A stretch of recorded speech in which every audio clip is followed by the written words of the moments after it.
পড়তে থাকে ইয়াজাল জালালি ওয়াল ইকরাম, আল্লাহ রাব্বুল আলামিন তার জন্য সহায় হয়ে যাবেন।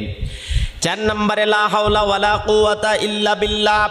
এই দোয়াটা সব সময়ের জন্য ঠোঁটে রাখবেন, মুখে রাখবেন, পড়তেই থাকবেন, জপতেই থাকবেন, পথে ঘাটে মাঠে যেখানেই থাকেন না কেন সব সময়ের জন্য পড়তে থাকবেন।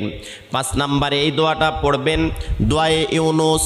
যত কঠিন বিপদ হোক না কেন, ইউনুস আলাইহিসসালাতু ওয়াসসালাম থেকে শুরু করে ইব্রাহিম আলাইহিসসালাতু ওয়াসসালাম থেকে শুরু করে যত সাহাবায়ে কেরাম থেকে শুরু করে নবীরা যত বিপদে পড়েছেন, এই দোয়াটার আমল যদি আপনি করতে পারেন আপনিও বিপদ থেকে হেফাজত পেয়ে যাবেন।